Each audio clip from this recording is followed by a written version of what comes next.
다시 한번 올 한 해의 은혜를 감사하는 이 추수감사주일을 맞이해서 한 해 동안 하나님께서 여러분에게 베풀어 주신 은혜와 감사가 예배를 통하여서 다시 한번 여러분의 삶 가운데 살아나시기를 간절히 축원합니다. 지난주에 이어서 이제 감사의 주제를 가지고요, 말씀을 한 번 더 전하려고 합니다. 지난주에는 저희가 다윗이 하나님 앞에 드렸던 감사 기도를 살펴보았습니다. 그래서 다윗의 기도는 하나님의 그 응답에 대한 거절에도 감사하고, 또 하나님께서 그 다윗의 가문 가운데 주실 그 복에 대해서 미리 감사했던 그 모습을 통하여서, 그래서 감사가 우리의 믿음이고 또 감사가 우리의 영성의 척도다라는 말씀을 또 나누었습니다. 오늘도 계속해서 그렇다면 우리가 감사해야 되는 것은 알겠는데, 그렇다면 우리가 성도로서 그 감사를 어떻게 생활화하면서 하나님께 드릴 수 있을까? 감사하는 이 성도의 모습에 대해서 조금 더 살펴보려고 합니다. 그래서 오늘 말씀의 제목은요, 이 성도의 감사생활, 성도의 올바른 감사생활이라는 말씀의 제목으로 23년 추수감사주일 말씀을 나누도록 하겠습니다. 요즘 유행하는 질문이 하나 있는 것 같습니다. 제가 하루는 교회에서 일을 마치고 집에 들어가니까요, 사모가 저한테 대뜸 이렇게 질문을 합니다. 여보, 오늘 내가 슬퍼서 빵을 샀어 라고 저에게 이렇게 물어보는 거예요. 여러분, 아내가 이런 낯선 질문을 한다는 것은 남편이 정신을 바짝 차려야 된다라는 것이죠. 그래서 만약 여러분의 가족 중에 한 사람이 여보, 내가 오늘 슬퍼서, 엄마 내가 오늘 슬퍼서 빵을 샀어 라고 말을 한다면 여러분께서 어떤 반응을 하시겠습니까? 5초의 시간을 드리겠습니다. 대부분은 아니 뭔 빵을 샀어? 아니면 아니 왜 슬픈데 빵을 샀어? 라고 말씀을 하실 것 같아요. 근데 아내가 원하는 답은 무엇일까요? 아니 슬프다고 빵 먹고 기분 나쁘다고 빵 먹고 팔자 좋다 뭐 이런 대답을 원할까요? 그런 거 아닌 것 같아요. 그래서 저는 이렇게 말했죠. 뭐가 그렇게 슬펐어? 라고 이 FM의 대답을 제가 했습니다. 저는 이 질문을 미리 알지 못했었습니다. 둘 중에 하나죠. 뭐 때문에 슬픈지, 아니면 어떤 빵을 샀는지, 뭐 그게 궁금한 것이겠죠. 근데 사실 여러분, 이 질문은 요즘 젊은 사람들이 많이 하는 이 MBTI라는 그 성격 유형의 검사에 나오는 질문입니다. 이 사람이 thinking적인 사고인가, 그러니까 사고적인 성향인가, 아니면 이 feeling, 감정적인 성향을 가지고 있는가, 그것을 이 질문을 통해서 볼 수 있다는 것이죠. 사고적인 성향을 가진 사람들은 나 슬퍼서 빵을 샀어 하면 무슨 빵을 샀어? 아니 왜 슬픈데 빵을 사? 라고 이렇게 말할 것이고, 또 감정적인 성향의 사람들은 아니 뭐가 슬펐을까? 그 감정에, 그 슬픔에 집중한다는 것이죠. 저희 두 아들에게 엄마가 똑같은 질문을 했습니다. 엄마가 슬픈데 빵을 샀어. 둘째는요, 무슨 빵 샀어? 라고 말합니다. 첫째 아들은 엄마가 슬퍼서 빵을 샀어. 정말로 의외의 대답을 합니다. 엄마 고마워 라고 대답을 했다는 것이죠. 그러니까 이 첫째 아들은 이게 무슨 빵인지, 또 엄마가 왜 슬픈지는 중요하지 않고 엄마가 나를 위해서 이 빵을 사서 빵을 먹을 수 있다는 것에 고마워하더라는 것이죠. 저는 이 첫째의 대답을 같이 보면서 무릎을 탁 쳤습니다. 그렇다. 이 성도가 해야 하는 감사는 이 두 가지를 포함하는 것이구나. 감사의 조건을 하나님께 사고적으로 띵킹하고 또 헤아리는 것뿐만 아니라 인격적인 하나님께 우리의 감정, 이 필링을 드리면서 감사하는 것이다 라는 생각을 제가 해보았습니다. 사랑하는 여러분, 감사라는 것은 내가 이해되지 않아도 감사하고, 내 감정이 감사할 마음이 안 되어도 하나님께 감사하는 것인 줄로 믿습니다. 왜냐하면 내 감정보다도 더 크시고 나의 감정을 다스리시는 그 하나님의 영을 향하여서 우리가 감사하는 것이 성도에 마땅한 감사인 줄로 믿습니다. 우리 시편 136편에 그래서 1절에 이렇게 기록하고 있습니다. 우리 함께 다 같이 읽겠습니다. 시작. 여호와께 감사하라. 그는 선하시며 그 인자하심이 영원함이로다. 아멘. 여러분, 한 해를 우리가 돌아보는 이 추수감사 주일을 맞이해서 우리가 감사할 것은요, 다른 것이 아니라 그분의 선하심과 그 인자하심이 우리의 인생 가운데 한 번도 떠난 적이 없다라는 것을 우리가 인식하고 느끼면서 그 감사로 하나님 앞에 나아가시기를 간절히 축원합니다. 그래서 오늘 본문의 이 바울은요, 에베소 성도들에게 다시 한번 이 감사를 권면하고 있는 것이죠. 먼저 바울은 이 에베소 교인들에게, 에베소 교회에게 편지를 또 씁니다. 오늘 본문 5장으로 돌아가 보시면 15절에서 21절까지는 먼저 바울이 성도로서의 마땅한 그 지혜로운 생활이 무엇인가, 그 생활을 권면하고 있고요, 무엇이 성도의 바른 모습인가를 지금 말하고 있지요. 그래서 바울이 권면하는 성도의 바른 신앙은 우리 15절 말씀 함께 읽겠습니다. 시작. 현재 너희가 어떻게 행할지를 자세히 주의하여 지혜 없는 자 같이 하지 말고 오직 지혜 있는 자 같이 하여. 그리고 16절에 시작. 세월을 아끼라 때가 악하니라 라고 말합니다. 그리고 17절에 그리고 하나님의 뜻이 무엇인가를 너희가 띵킹하고 사고하고 이해해야 한다라고 명령하고 있어요.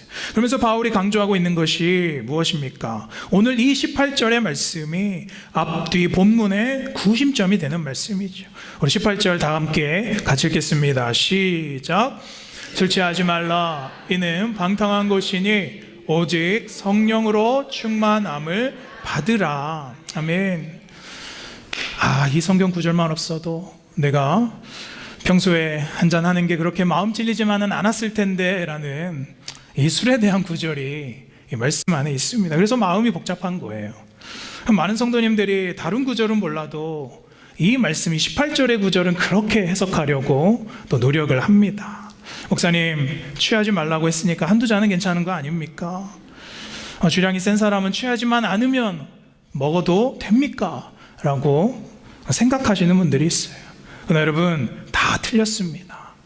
이 말씀은, 이 18절의 말씀은, 18절 띄워줘 보시면 얼마만큼의 술을 우리가 먹어도 되느냐가 아니라 방탕한 삶으로 가는 우리의 죄성은 성령 충만이 아니면 해결할 수 없다라는 것을 말씀하고 있다는 거예요. 물론 여러분, 당시 에베소 교회의 이교도들이 술을 먹는 습관 때문에 바울이 꼬집고 있는 것이죠. 그러나 여기서 더 중요한 것은요, 이 말씀이에요. 너희가 방탕한 삶으로 가지 말고 오직 성령 충만을 받아라 라고 말씀하고 있는 것이죠. 여러분, 이 구절이 왜 중요하냐면요, 오늘 우리가 이 감사의 생활을 다시 한번 점검하면서 성도가 마땅히 감사할 수 있는 방법은 다른 것에 있지 않습니다. 성도가 감사할 수 있는 방법은 오직 성령 충만에 있다는 것입니다. 그래서 오늘 성도의 감사 생활 첫 번째, 우리 함께 읽겠습니다. 시작. 성령 충만하면 감사합니다. 아주 단순한 것이죠. 여러분, 우리가 성령 충만해야 감사할 수 있는 것이죠. 여러분, 성령 충만하면 감사가 저절로 우리 안에서 샘솟게 된다는 것이죠. 그래서 이 성령 충만함과 이 감사의 관계는요, 아주 명확합니다. 여러분, 감사에는 크게 세 가지의 종류가 있는 것 같습니다. 첫 번째는 상대적 감사입니다. 우리가 사실 타인과 비교해서 감사할 것들을 헤아리면서 감사하는 그 상대적 감사가 있습니다. 그래, 내가 저 사람에 비하면, 내가 그 일에 비하면 내가 너무나도 감사하구나. 우리가 충분히 할 수 있는 감사이지요. 또 두 번째는 결과적 감사가 있습니다. 하나님께서 내게 주신 좋은 결과가 있고, 또 한 해 동안 나에게 베풀어 주신 좋은 은혜가 있고, 그리고 내가 바라는 것이 이루어지면 그것에 감사하는 것, 그것이 결과적 감사입니다. 여러분, 이 두 가지, 첫 번째 상대적 감사와 결과적 감사는요, 우리가 대부분 다 일상에서 하는 것들이죠. 그런데 여러분, 세 번째는 절대적 감사입니다. 이것은 제가 지난주에 나눴습니다. 다른 조건이나 다른 상황 때문에 다른 결과로 감사하는 것이 아니라 나의 영으로 하나님을 감사하는 것입니다. 나의 정체성으로 내가 하나님의 자녀구나, 내가 죄인에서 구원받은 하나님의 백성이 되었구나, 하나님을 신뢰함으로 우리가 무조건 감사하는 것이다. 그것이 바로 절대적 감사인 것입니다. 저는 저와 여러분이 하나님을 끝까지 신뢰함으로 이 절대적 감사까지 나아가시기를 간절히 소원합니다. 여러분, 우리의 노력, 우리의 또 비교, 여러 가지 결과를 가지고 감사하는 것도 좋지요. 그러나 그 감사는요, 때로는 한계가 있다는 거예요. 여러분, 우리는 하나님께 절대적 감사를 드려야 된다는 거예요. 그러나 그 절대적 감사는 오직 성령 충만할 때 가능한 줄로 믿습니다. 이 성령 충만이 없으면 우리의 감정이나 우리의 기분이나 어떤 결과에 따른 감사는 할 수가 있지만, 성령 충만하지 않으면 하나님을 신뢰해서 드리는 그 감사는 한계가 분명히 있다는 거예요. 그래서 바울은 이제 18절부터 술 취하여 방탕한 삶, 또 지혜 없는 삶, 이것과 성령 충만함을 이제 대조해서 설명하는데요, 너희가 취하여 있는 것을 버리고 너희 인생을 낭비하게 하는 그 방탕과 무절제함을 버리고 너희가 성령 충만함을 받고, 19절로 넘어가 보시면 시와 찬송과 신령한 노래로 이제 서로 화답해라 라고 말씀하고 있죠. 그러니까 기분에 따른 어떤 감정적인 기쁨의 노래 말고 내 영으로, 내 영이 하나님을 만나고 대면하는 그 신령한 노래를 감사함으로 드려야 한다라고 말씀하고 있죠. 그리고 그 마음으로 주께 노래하고 찬송해야 한다. 여러분, 내가 그냥 기분 좋아서 그냥 흥이 나서 하는 것이 아니라 성령 충만하면 내 안에 하나님을 향한 찬송과 기쁨의 노래가 드러나는 줄로 믿습니다. 그래서 여러분, 찬양하는 우리의 찬양, 그리고 이 기쁨의 노래는요, 결국 감사의 결과로 나오는 것이죠. 그리고 20절에 오늘 주요 말씀이죠. 20절 함께 읽겠습니다. 시작. 범사에 우리 주 예수 아버지께 감사하며. 먼저 여기에 나오는 이 범사라는 단어와 또 항상이라는 단어에 오늘 좀 집중해 보고 싶은 것이죠. 여러분, 바울은 항상 감사를 이야기할 때요, 여기 에베소서뿐만이 아니라 또 데살로니가 교회에게도 마찬가지였죠. 이 범사, 모든 순간, 모든 때, 모든 일 앞에 항상 조건과 상황과 관계없이 하나님께 드리는 감사를 바울은 강조하고 있지요. 그래서 우리가 다 외우는 말씀, 항상 기뻐하라, 쉬지 말고 기도하라, 범사에 감사하라. 근데 여러분이 범사에 감사한다 라는 것이 참 얼마나 어려운 일입니까? 여러분, 이게 가능이나 할까요?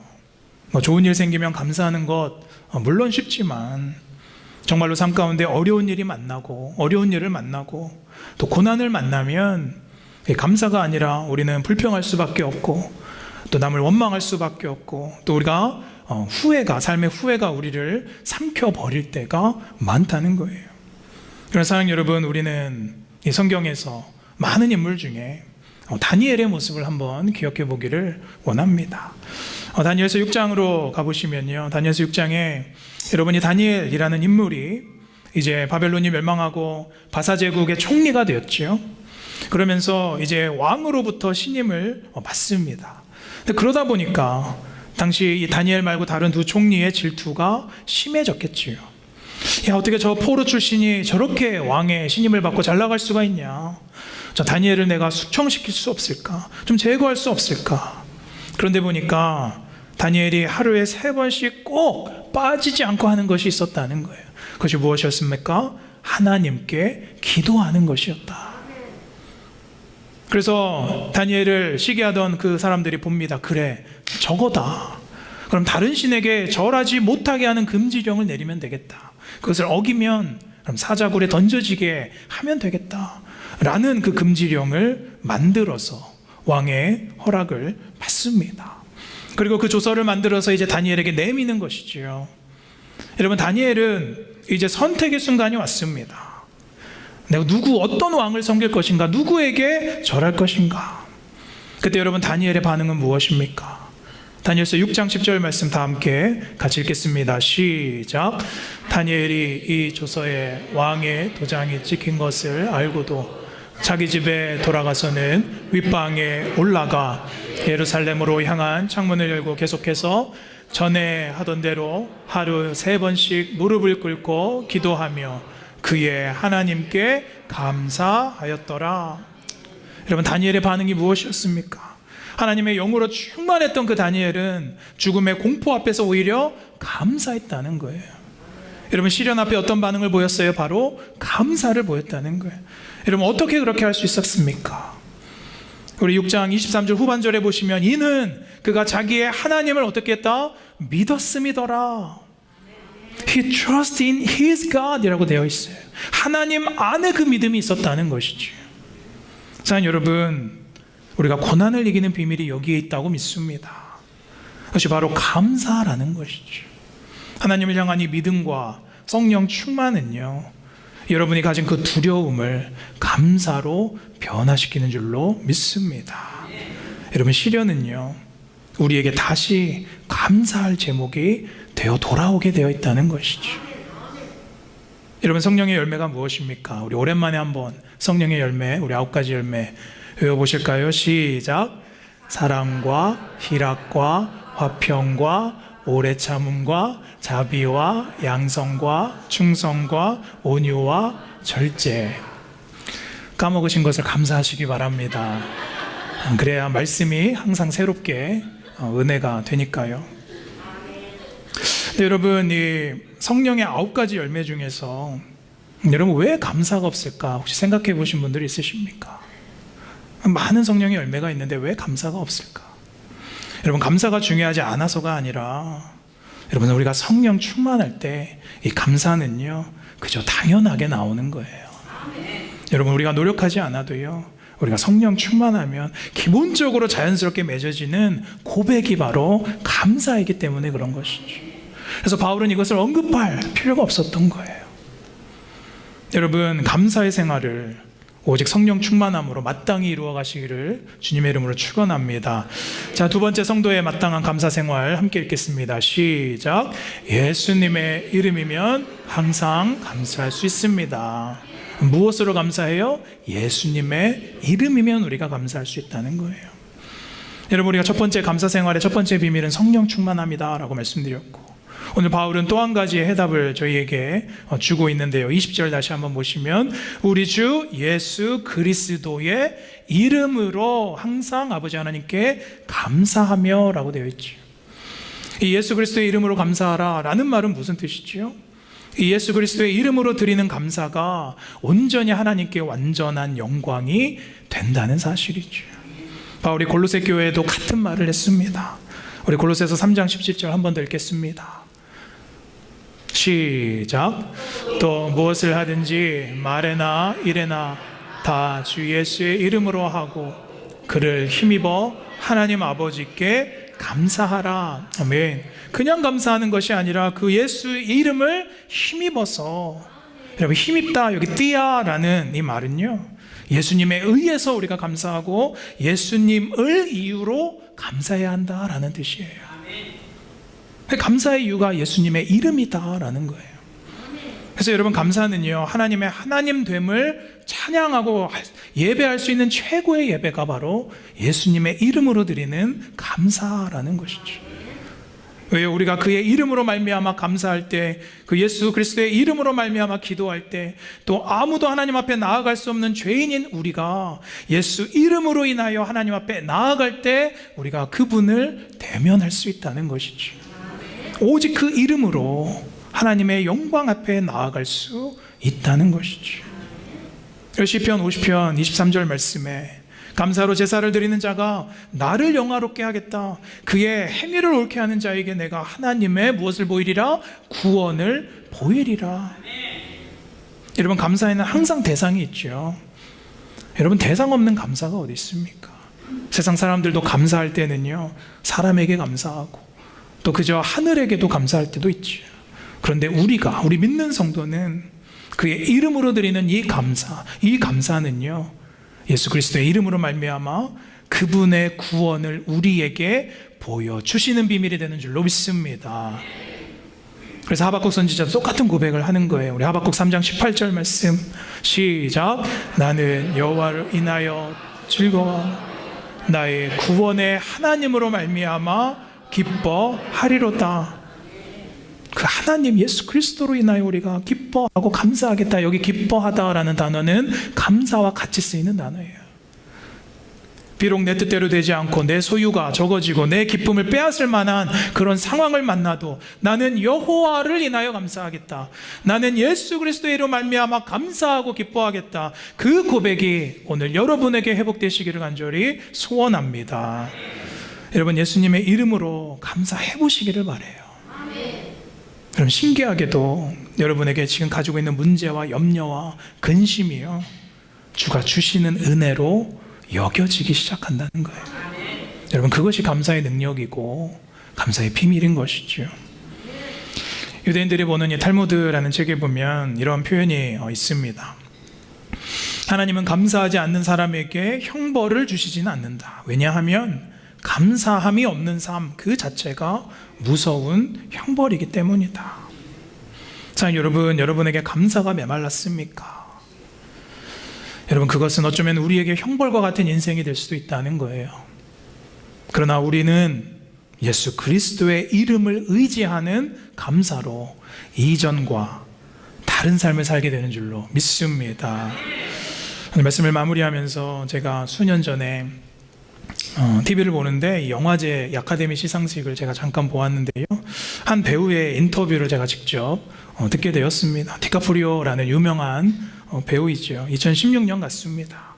아카데미 시상식에서 이 사람이 나무주연상을 타고 이제 수상 소감을 쭉 얘기하는데 마지막 문장이 참 인상이 깊었습니다. 그래서 아직도 마음에 남아요. 영어로 이렇게 말합니다. Let us not take this planet for granted. I do not take tonight for granted. 그러니까 우리말로 하면 무슨 뜻이냐면 우리가 이 지구를, 이 땅을 당연하게 여기지 맙시다. 저도 오늘 밤 이 자리, 이 상 받은 것, 이것을 당연하게 생각하지 않겠습니다라고 이렇게 말을 했습니다. 그러니까 내가 받을 만한 것 받았다라고 당연하게 생각하지 않겠다는 거예요. 여러분, 저는 이것이 그냥 그저 한 세상의 유명한 배우의 말이지만 저는 충분히 생각해 볼 만하고 아직도 마음속에 남습니다. 여러분, 우리에게 당연한 것이 무엇이 있습니까? 우리 찬양에서도 항상 고백하는 것처럼 우리 삶에 당연한 것은 하나도 없다는 거예요. 하나님의 은혜와 여러분이 가지고 있는 하나님의 구원과 하나님의 그 사랑하심과 은혜가 당연하다고 생각하는 순간 우리는 무너지고 교만하게 되어 있다는 것이죠. 여러분, 그래서 우리는요, 항상 이 하나님의 은혜에 대하여 낯설게 반응하셔야 된다는 거예요. 자, 여러분, 은혜를 낯설게 대하시기를 간절히 축복합니다. 그래서 여러분, 감사의 반대말은 불평, 원망, 감사하지 아니하는 것, 그것이 아니라 여러분, 감사의 반대말은 익숙함이에요. 오늘 누가 이 감사주일에 하나님께서 우리에게 베풀어 주신 모든 은혜를 낯설게 대하시겠습니까? 여러분, 이 교회의 존재를 낯설게 대하시기를 원합니다. 여러분, 옆에 있는 가족과 배우자를 낯설게 대하시기를 원해요. 내가 마시는 이 공기를 낯설게 대하셔야 살아있음에 감사할 수 있는 것이죠. 목회자는 성도를 낯설게 대하고 또 성도도 이 공동체와 목회자와 교회를 당연한 것이 아니라 낯설게 대하시기를 축원합니다.